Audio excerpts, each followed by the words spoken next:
Thank you very much for joining me on today's episode of the History Extra podcast. We're going to be talking about Alcatraz.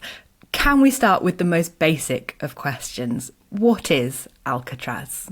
Sure. So USP Alcatraz, or U.S. Penitentiary Alcatraz, is the now defunct federal prison that was in use between 1934 and 1963. And it was charged with holding the nation's top public enemies and incorrigible offenders. Those are actually the terms they used, and especially those men who had a habit of escaping custody. And whereabouts is it? So it's on an island in San Francisco Bay. And that island is about 1.25 miles or 2 kilometers offshore, depending on where you're standing. So if you measure from the famous Ghirardelli Square or Fisherman's Wharf, it's about that mileage. And you can see it from the Golden Gate Bridge. You have a beautiful view there, and from parts of the Bay Bridge. So it's a bit of a landmark in the area. Oh, yeah. I grew up in the area and I had a charm bracelet, and it had a little Alcatraz on it. Well, that might bring us on to the first of our listener questions. Belle Buchanan on Instagram would like to know, why is it called Alcatraz? What does the name mean? So the answer is a little convoluted. So Alcatraz comes from the archaic Spanish word for pelicans, and many people say Alcatraz means pelican, which is an appropriate moniker for the island, since over the years people have commented on the many pelicans on Alcatraz Island, but that's not quite right.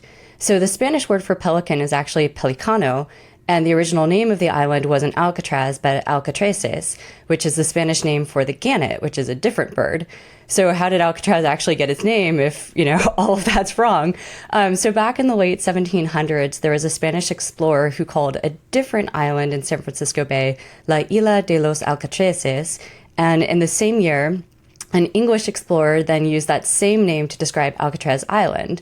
And at some point, La Isla de los Alcatraces was simplified to Alcatraz Island, and the other island, the first named one, was called Yerba Buena Island instead. So it has a little bit of a convoluted history, but it also has a nickname, doesn't it? The Rock. When did it become known by that? And probably to ask an obvious question, but why? Yeah, so great question. So the Rock is, as a nickname, actually predates the Alcatraz prison that we know and love. So before the Rock was a federal prison, it was a military prison in use from 1909 to 1911. And that's the one that got the moniker The Rock. And then the name stuck. And, it's a good nickname. The Rock is cold and barren and desolate and isolated. Doing time there is hard. And then also, I think the original kind of why people called it the Rock is because the island really is a big hunk of rock in the bay, and it's covered in rocks. So in addition to being appropriate, because the connotations, it really is a rock. It sounds like a pretty bleak place. So when was Alcatraz built, and why was this location chosen? Yeah, so it was authorized by the federal government in 1933, and it opened in 1934. So it was chosen as part of this massive search for a new location for a high-security, escape-proof prison that the federal government wanted to use to keep the worst of the worst offenders, the most incorrigible offenders. So really, the Department of Justice was looking for a number of locations. They liked the idea of an island prison. The media liked the idea of an island prison, but ultimately what sealed the deal was the War Department had this old military prison on Alcatraz Island, and they offered it to the DOJ, which accepted. Now, there were some concerns about the impracticalities of using an island, because it turns out islands are not the best place for prisons. And there was a lot of local opposition to the siting of a new maximum security prison that's intended to hold the worst criminals the federal system has to offer, including the most skilled escapists from, local people in San Francisco who didn't want that to happen. But ultimately, federal authorities moved ahead with the plan. Andre Cito 83 on Instagram would like to know, how frequently have islands been used as prisons throughout history? You've just hinted there that they're not ideal. Yeah, so a couple of things. So you kind of have to start by defining prison. Today we kind of use prison and jail interchangeably, and throughout history we've used these terms interchangeably, but they're actually distinct types of facilities with important differences. So prisons are places where we use to punish people convicted of serious crimes with long periods of confinement, whereas jails serve a lot of different purposes, but they're generally intended to be short-term holding tanks for a variety of people, including people who haven't been convicted of a crime. And so depending on if we're talking about prisons or jails, the answer is going to vary. But if you want both, the answer either way is actually not often. Because while islands offer that useful isolation, that's the main attraction that we think of island prisons, that isolation makes it really difficult to run a prison. So, for example, on Alcatraz, there's no source of fresh water. So that water has to be, shipped in or brought in somehow, which makes it very difficult. And then there are added difficulties of just being so close to the ocean. So the seawater and the salt in the air, that's really corrosive. That actually came in handy for a couple of escape attempts because just the materials of the prison were disintegrating so badly. And then another factor is, even though there's a lot of fresh air and the islands are usually quite picturesque, you have a gorgeous view of San Francisco and the surrounding Marin County on the other side from Alcatraz, islands tend to be cold and miserable, which is attractive if you're thinking about a very punitive style prison, but it's also going to be really terrible for the prison staff. That said, there are a number of important examples of island-based prisons and jails throughout history. So the very first prison in the United States, the first state prison, was built in an island, Castle Island in Massachusetts Bay in 1785. One of the first 3 federal prisons that was built in the 1890s was McNeil Island in Washington, that had previously served as a territorial prison before it became a federal prison.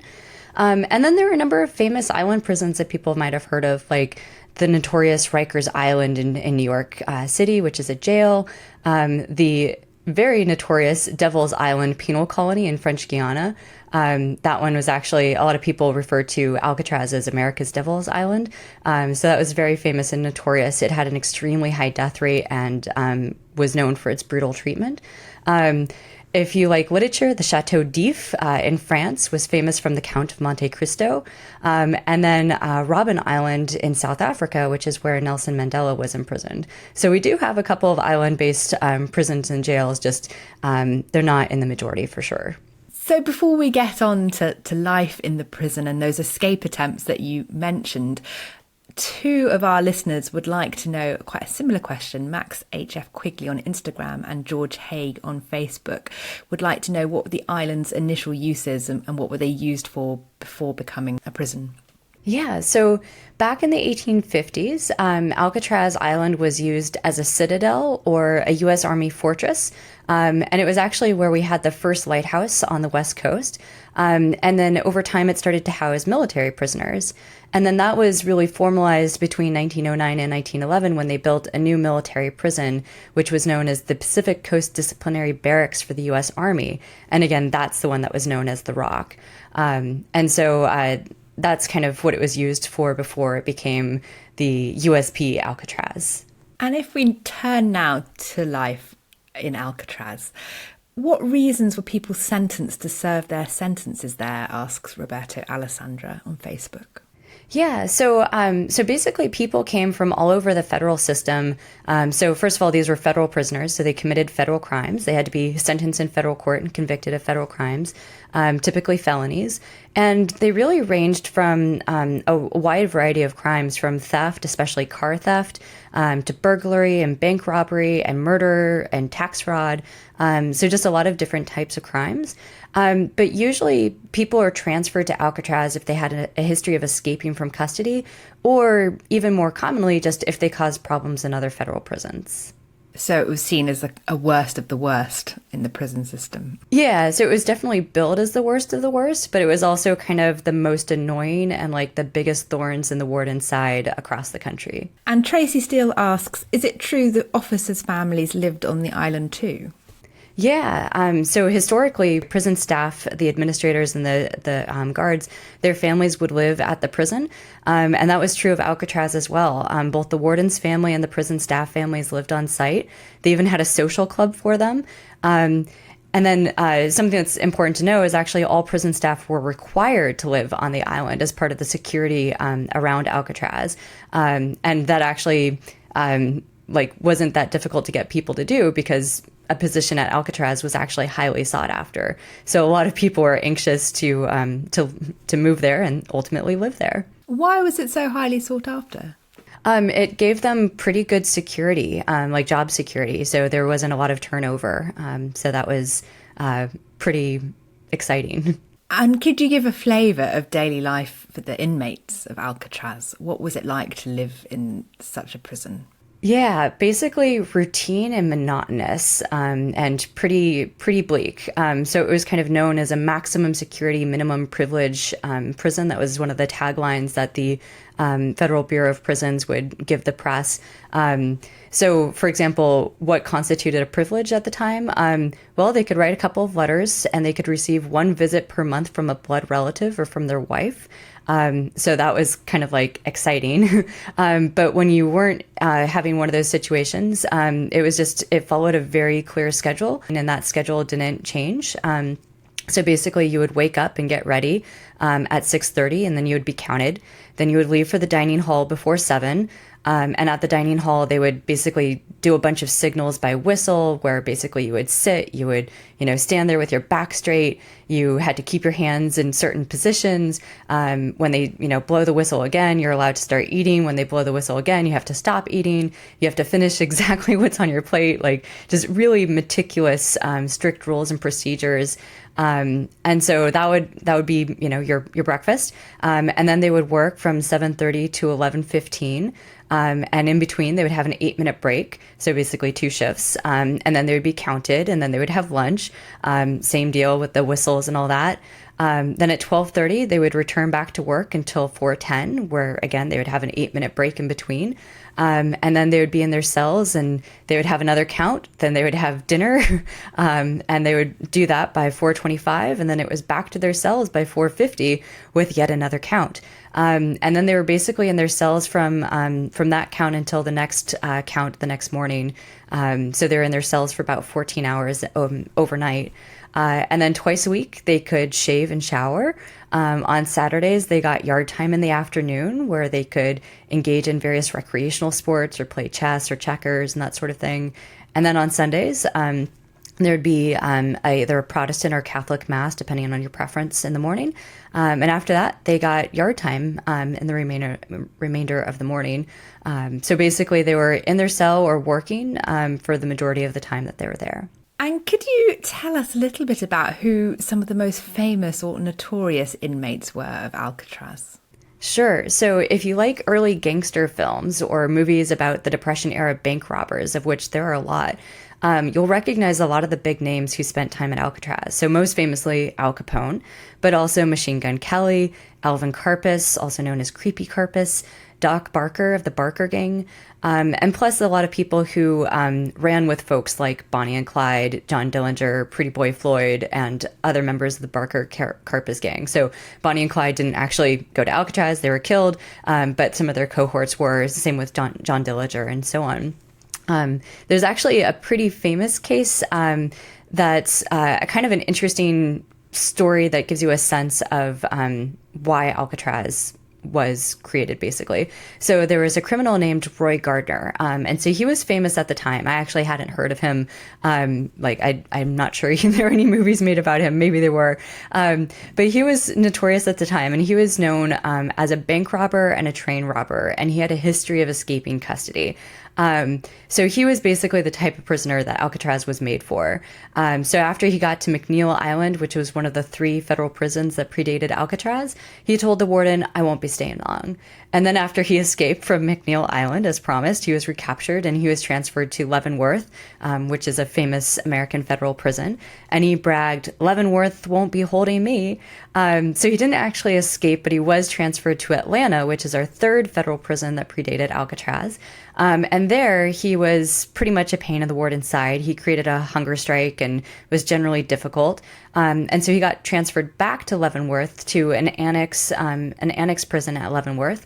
And actually there, he felt snubbed because he wasn't on the original list of prisoners to be transferred to Alcatraz. And he was kind of offended that he wasn't considered one of the worst of the worst. And so he volunteered to go to Alcatraz. And that's how he ended up being there. So even though he was actually one of the many prisoners who was escaping from federal custody and embarrassing the federal government, and basically became kind of part of the reason why we needed Alcatraz, or why federal authorities thought we needed Alcatraz, he ended up actually not being on that list. And so, but he got himself in there. And so he was actually one of Alcatraz's first inmates. So for him, it was almost a badge of honour. Oh, yes. Yeah. Could you tell us about the Birdman of Alcatraz and who he was? Yeah, so this is a fascinating one. So Robert Stroud is known as the Birdman of Alcatraz, but he didn't actually have any birds there. So he got his reputation as the Birdman when he was at Leavenworth, one of the federal prisons that predated Alcatraz. So he was initially sentenced to McNeil Island in Washington for manslaughter. But he was a pretty violent prisoner and attacked and stabbed other prisoners, one of which got him an additional sentence and a transfer to Leavenworth. And there he stabbed a guard. But this is before Alcatraz existed, so they didn't have, a place for the worst of the worst prisoners or the really annoying prisoners. So he stayed on at Leavenworth, and it's there where he got into birds. So he found like a bird nest and started raising birds, and then just kept raising birds. And apparently at the time, prisoners could buy birds, so they would buy canaries. So he bought canaries and then started raising them and breeding them, and then he would sell those. And he ultimately wrote a book called Diseases of Canaries, and he even developed medicines for birds. And the warden went along with this. So he initially actually used Stroud to kind of showcase some of the rehabilitative work they were doing at the prison. So some people within the federal prison system, even during this kind of tough period of the 20s and 30s, were interested in rehabilitation. And so he kind of wanted to use Stroud as a poster child of hey, look at the progressive work we're doing. But Stroud's popularity, and especially his extensive correspondence, actually became difficult for the prison. So prison officials did actually try to stop his canary raising and his business. But because of his popularity with the press, he was able to retain his privileges. He got people to basically speak up for him. And so he kept going.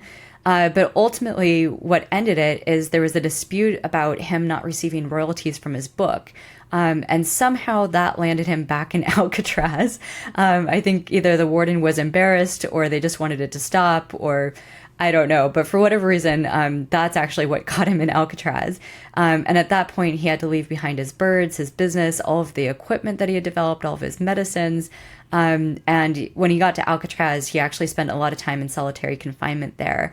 And then when he wasn't in solitary confinement, he was actually a very sickly person. And so he spent a lot of time in the hospital as well. And then near the end of his life, he was transferred out of Alcatraz to a federal medical facility, which is where he died, which interestingly was the same year that Alcatraz was shut down. And how did Alcatraz compare to other US prisons? Okay, so there are a couple of ways of answering this.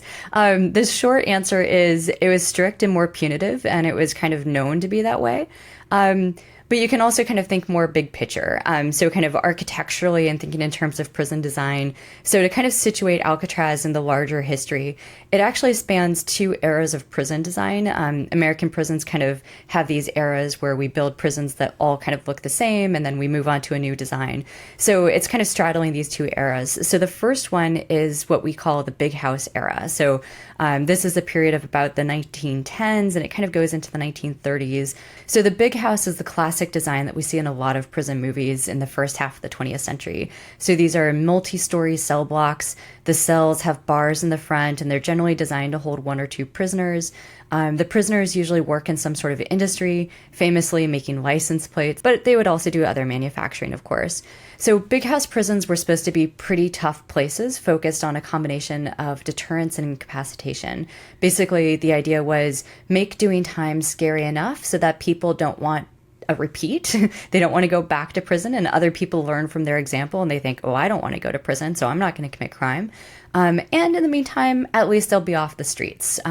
So kind of an incapacitation idea. Basically, they can't commit crime while they're in prison, or at least they can't commit crime on, good upstanding citizens who aren't in prison. in this period, there were some reformers and prison administrators who supported rehabilitation, but especially with the Great Depression, the Prohibition, and the resulting crime wave, a lot of prison policy shifted in that more punitive direction that really meshed well with the big house model. Okay, so things change. Especially in the 1940s and after the Second World War, kind of we're becoming a little bit optimistic. We're getting out of the Depression, Prohibition's over. And so we enter the era of the correctional institution. So basically in this period, criminological thought shifted more towards rehabilitation. Basically, the idea is prisons should try to fix people, that they commit crime because there's something wrong with them or that society hasn't given them a fair shake. And so we need to do something to basically help them out. So give them education, give them therapy, as well as job training, basically so that they don't need or want to commit crime anymore. So correctional institutions tend to be smaller. They're kind of prettier. They tend to be in bucolic settings. They have a lot more kind of green on campus. And in fact, a lot of people will liken them to like a university setting or to a mental hospital, which the prisoners really didn't like, especially they hated the term inmates, which was common at the time. But of course, it was still a prison. So even though it kind of in some views looked like a classroom setting or a hospital setting, it was still not great. But we also did a lot of kind of superficial changes. So prisoners were encouraged to read and write, engage in group therapy, but we also kind of changed the name. So they went from convict to inmate, and guards went from guards to correctional officer. And of course, prisons went from prisons or penitentiaries to correctional institution or correctional facility. And they had a bunch of kind of pretty names like Frontera. That doesn't really sound like a prison. So Alcatraz opens towards the end of the Big House era, and it's built on the Big House model. But like a lot of Big House prisons, it was still going strong when penological thought shifted and we kind of moved into that correctional era. And at that point, Alcatraz kind of continued to hold on to a lot of its original ideas and increasingly became an outlier. So another way of thinking about how Alcatraz compares to other prisons, kind of going back to the early days of Alcatraz. So Alcatraz changes over time. It was a hard place to do time, but it was a harder place to do time in the early days, especially in that Big House era. But even compared to those other Big House prisons, it was run as a tighter ship. So in this time, both federal and state prisons in the 1920s, 1930s had a lot of corruption. So keep in mind, this is before prisons were professionalized. A lot of people who worked in prisons, even people who ran prisons in the early decades of the 20th century, basically had very little experience with prisons and sometimes even with criminal justice generally. And a lot of the administrators, like wardens, were political appointees who got their jobs out of patronage for supporting the governor. Whoever wins the next governorship, they're going to appoint their cronies to the position. So you don't have basically top shelf people running these prisons or working inside of them. Staff also were terribly paid, so bribery was a big problem, where the prisoners would basically bribe the staff for perks and privileges and better job assignments, better food, the ability to get gifts that maybe gifts from like people outside that maybe weren't allowed. So this was a big problem with Al Capone. He's kind of the poster child of this. So famously, he spent time at Eastern State Penitentiary, which is now exists as a prison museum. So you can go and tour it, and you can actually see his cell and see he was living large. So he bought and paid for a lot of privileges, and basically was able to continue his illegal business dealings in prison and live in a really comfortable way. Like the guy had an armchair in his prison cell, so this was like not the bleak, stereotype of prisons at the time. And then he was in for a rude awakening when he got to Alcatraz, because that did not fly. So even for low-level prisoners at these other federal and state prisons, basically things could be pretty lax, and you could work out deals with guards. And there was a lot of corruption is kind of a weird word to use, but even among prisoners, there was like an underground economy, just a lot of rule violations, and so there were efforts to crack down on that, but Alcatraz seems to have actually been one of the more effective prisons at making sure that didn't happen. And it seems like a lot of the guards really did stick to the rules. There don't seem to be a lot of exceptions to that. And I think my favorite example of just how different the culture was at Alcatraz for the guards is the guards weren't allowed to talk to the press. So especially around escape attempts, a lot of people wanted to know, like, scintillating details. And so the staff just were not allowed to talk to them. And so decades later, like well after Alcatraz closed, an academic was doing a study that was authorized by the Bureau of Prisons, and he tried to interview the guards. And it was actually really difficult to get them to talk. And so he had to have a letter from the Bureau of Prisons saying, the study is approved by the director. It's okay to talk to the researcher. So like that's how strict this culture was. And so it basically made it really difficult to learn about Alcatraz at the time. So there was, of course, a lot of misinformation based on kind of secondhand accounts and various press kind of speculation and stuff, but the guards themselves just would not talk, and that wasn't the case at a lot of other prisons. A lot of the ambitions about Alcatraz were actually the same as earlier generations of prison. So I've just said, it's kind of more buttoned up, it's more extreme than the big house and the correctional institution. But it's important to remember that a lot of these ideas, this idea that prisoners are cut off from the outside world and from each other, this was actually a theme going back to the early prisons, like back in the early 19th centuries. But of course, by the 20th century, a lot of these ideas had just kind of petered out. They weren't easy to implement. And so it's kind of funny that Alcatraz was actually going back to the basics, going back to our early ideas about what prisons were supposed to be like. How much did Alcatraz change over its lifetime? Yeah, it changed quite a bit. So, it was open for about 30 or so years, and there was massive social change and especially penological change, and then also the types of prisoners that they were sending were also changing. So the scholar who literally wrote the book on Alcatraz, David Ward, distinguishes between what he calls the gangster years, which are 1934 to 48. And this is the period under Alcatraz's first and longest serving warden. And then contrast that to the period after, which is a period where there was pretty high turnover in the administration, where they had several more wardens, each of whom spent about 5 or so years as warden. So the gangster years are the period that Ward says are basically pure or classic Alcatraz, the Alcatraz that's the closest to its original plan, and the American imagination, which is this really punitive, tightly run prison. And that's actually pretty standard for a lot of these kind of specially designed prisons. The early years are usually kind of the best in terms of the closest to the plan. And then after that, things kind of change and we kind of loosen up or kind of figure out what works and develop workarounds and things like that. So in the later years, we're kind of more in that phase where things loosen up a little bit. So it's still a maximum security prison, but it's more like other maximum security prisons at the time. And in addition to being more lax, there were more problems. So American prisons in the 1950s and 1960s actually developed a lot of problems. So, and Alcatraz suffered a lot of them just like these other prisons. So other prisons were dealing with riots. So Alcatraz didn't actually have a riot, although there was the siege of Alcatraz, which was an escape attempt, and that's kind of the closest to a riot that happened, but they didn't actually have any real riots. But throughout the country, prisoners in this period were developing a greater political consciousness, and they found both practical and legal ways to resist the regime. Race relations also shifted dramatically, and prisons suffered more violence, and Alcatraz was no exception there. Keeping in mind that bigger picture and the context at the moment, what does the existence of Alcatraz tell us about the US justice and prison systems? Yeah, so there are a lot of things we can think about Alcatraz and what it tells us. So one thing to keep in mind is Alcatraz is an outlier, and outliers can be interesting. So Alcatraz was basically designed to clean up the mess that was the federal prison system at the time. And in the United States, we have a long history of turning to some prisons or sometimes just part of our existing prisons to fix problems that the main system just can't handle. So throughout history, we usually turn to some sort of punishment on the grounds of the prison.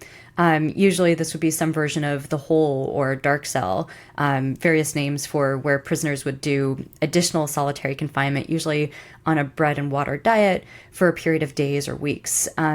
Later, when states started to build more than one prison for the whole state, we developed different security level prisons. So we would have a minimum security prison, a medium security prison, and a maximum security prison. And And the idea there was that you would take the worst prisoners and put them into the maximum security prisons, and you would take the kind of lowest level offenders, those who were least likely to recidivate, kind of isolate them from the kind of notorious bad prisoners. But the funny thing is, the security levels didn't actually match up to the populations. We would just shuffle people around based on not their dangerousness, but just how much of a pain they were for the wardens. So if a warden didn't want to deal with a particularly annoying prisoner, they would just transfer them to a different security level, never mind what that security level actually was. So today we've continued that tradition. We have the Supermax prison, so Supermaxes, which is short for super maximum security prison, so minimum, medium, maximum, super maximum. So these are prisons where prisoners spend about 23 hours a day in solitary confinement. And Alcatraz is actually oftentimes called the first Supermax, which I don't agree with that label. It's not quite right, because Alcatraz didn't really use a lot of solitary confinement. It definitely didn't use it routinely for most prisoners. So some prisoners would be in solitary, but not the majority. But what Alcatraz and the Supermax do have in common is both were ostensibly reserved for the worst prisoner. So today's Supermax is often described as being reserved for the Hannibal Lecters of the world. But most people who ended up in Alcatraz or who end up in a Supermax tend to be ordinary criminals who are just kind of pains to deal with, rather than, some criminal mastermind. So far fewer Al Capones were at Alcatraz than just, really annoying prisoners that, just caused a lot of trouble. And in fact, in the study that I mentioned that was looking at those former Alcatraz staff, but also the prisoners, they found that actually half of the men who spent time in Alcatraz never returned to the prison after the release. And the number was even higher after the kind of early years, so it's known as the gangster era. So these men who were ostensibly incorrigible recidivists actually weren't. So, you can take that what you will. One of the most popular listener queries and most popularly searched queries online is around the topic of escape. Did anyone successfully escape Alcatraz? Yeah, so it depends on your definition of escape. It also depends on your standard of proof.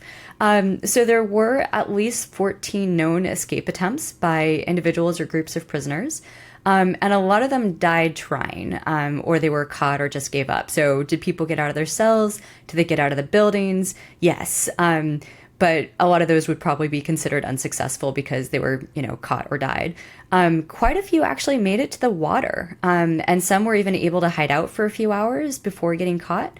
So in 1945, one man was actually able to board the ferry from Alcatraz to Angel Island, but he was caught at Angel Island. In 1958, two men escaped from their work detail, and they also made it to the water. They actually used garbage bags as flotation devices, and basically went out and swam/drifted. One man was picked up by the police, but the other one disappeared and his body later surfaced, and so he definitely was not successful. In 1962, two men made it to the water. One was found nearby, but the other one actually swam all the way to Fort Point, which is kind of one of the prominent points that's right next to Golden Gate Bridge on this beautiful walking trail today. So he swam all the way over there, but he was hypothermic and exhausted, and after he was hospitalized, he was returned to Alcatraz. So successful in some degree. The first person who's known to have, actually swam and made it to shore. So that's a kind of success. The really interesting cases are the ones where the bodies never showed up. And so we don't actually know, were they successful? Did they survive? Or did they drown and we just, never got their bodies? So in 1937, two men escaped during their work assignment, and they made it to the water under the cover of fog, but they were never heard from again. And people think they died because the weather was bad, and so they're presumed drowned. But again, we didn't find their bodies, so it's possible. But of course, the most famous escape, the subject of the Clint Eastwood movie Escape from Alcatraz, is Frank Morris and the England brothers, who escaped from their cells in 1962 in probably the most creative and kind of engineeringly interesting escape. So my favorite part of their escape is they basically made paper mache heads and left them on their beds so that the guards would think that they were still in their cell. They also used spoons to carve out their cell walls. And I mentioned that the seawater wasn't great for, prisons. So the seawater makes the concrete and the plaster pretty crumbly. So they were able to carve out of their cell walls with spoons, augmented spoons, but spoons nevertheless. So they were able to get out of their cell and then kind of work their way through the insides of the prison. And when they made it to the water, they had made a lifeboat using rain jackets that were tied together. I think there were over 50 life jackets rain jackets that they used. And between the creativity of their efforts and the fact that they actually made it to the water, and of course, some people say they're still alive, this has really triggered our collective imagination. So it's definitely a fascinating escape attempt. But of course, the really interesting part is what happened next. A lot of people claim that the three men survived. Various family members and the FBI have received letters from people claiming to be either Frank Morris or one or both of the England brothers. Other people, including like childhood classmates, have claimed to see them. Interestingly, the U.S. Marshal Service still lists Frank Morris as a wanted man. So, even they think there's at least a possibility. It's possible that they're still out there, although at this point they're probably passed away. But, at least for a couple of decades, it was possible that they were out enjoying life, enjoying freedom. Full marks for their creativity. Yeah. A couple of listeners have questions related to events in 1969. They'd like to know, why did Native Americans or Indigenous Americans occupy the prison for close to 2 years? What happened and why? Yeah, so from November 1969 to June 1971, a group of Native Americans from different tribes, different nations, occupied Alcatraz in protest as part of what was then called the American Indian Movement. So there were kind of two important factors at play. So this is 1969. Alcatraz closes in 1963. And at this point, Alcatraz was considered unused or surplus federal land. Basically, it was unused, kind of left to lay fallow from about 1964 onwards. And so that was the first factor. Now, combine that with the second factor, which is there was a treaty from 1868, the Treaty of Fort Laramie. And some people interpret that as saying that any unused federal land should be returned to the Sioux people. So earlier in the 1960s, there had been earlier protests and occupation attempts by Native Americans from different nations and tribes to gain control of the island, basically to uphold this treaty. But a lot of these failed pretty quickly. But then there was an important Native American cultural center in San Francisco that burned down in October of '69, and that seems to have prompted renewed efforts in November, and that ultimately led to this occupation. And it went on for quite a while, over a year and a half, and they got celebrities to come out and visit, Jane Fonda very famously. They got a lot of media attention. Over time, though, it kind of lost steam, both internally and externally. At some point, somebody set fire to a number of the buildings, and that kind of helped to reduce support. And eventually, it kind of petered out. But in terms of the kind of long-running effects, it is ultimately credited with encouraging the federal government to pass what was called the Indian Self-Determination and Education Assistance Act of 1975. So it went on and had some effect. And when and why did Alcatraz close? Yeah, so it closed in 1963, and there were a combination of factors. So I had mentioned those two sets of escapes, the Morris and England brothers, and then the other one in 1962, where the guy made it to Fort Point. So those two escapes were, not great for the ostensibly escape-proof prison. But then this is also, in the 1960s, this is well into the correctional era where we're all about rehabilitation and therapy. And Alcatraz just seems like this, almost barbaric outlier relic from a previous time. The era of the public enemy had long since passed. Like, that was really great for getting Alcatraz going in the 1930s. But we're kind of over that. And so these two factors convinced the Bureau of Prisons to close Alcatraz. But it's carried on occupying this powerful place, really, in the fictional imagination, in films and in books. One of our listeners mentioned The Birdman of Alcatraz as his favourite book. We might even think of Azkaban in the Harry Potter books, which is partly based on Alcatraz. Why do you think people are so fascinated by it? Yeah, this is a great question, and it's one I think about a lot. I think in general, a lot of us are fascinated by prisons for reasons that I really fully don't understand. I study prisons for a living and I can't explain what the attraction is, even for myself. There's just something simultaneously horrifying and compelling about these places where I just have to know more. And I think it's not unrelated to our collective thirst for true crime stories. So I think there's like a lot going on there. I think some of it has to do with we just don't know how much is going on in prisons. And I think, for example, the people who seem to be the most captivated by prisons tend to be the people who haven't been ordered to spend time there. People who have spent time in prison, have served time, know what it's like and just how awful it is. And it loses whatever attractive mystery that prisons hold for people, who aren't in that situation. And so they typically don't want to think about or even fetishize prisons in the way that, I might. But for those of us who haven't lived that experience, we have this deep learning to know more about these unknown places. And I think some of it, at least a big part of it, I think is kind of our morbid curiosity about extreme and terrifying events and places. Like, we can't help but wonder how we ourselves would fare in these places. Just like, we want to know about people who survive tsunamis or avalanches, because I think maybe deep down we're trying to figure out if we would be able to survive those situations. So I think some of it really boils down to we want to know, if we have to survive prison time, would we break or would we thrive? I can totally understand. I think you put your finger on it there. What is the prison used for now? Can people visit it?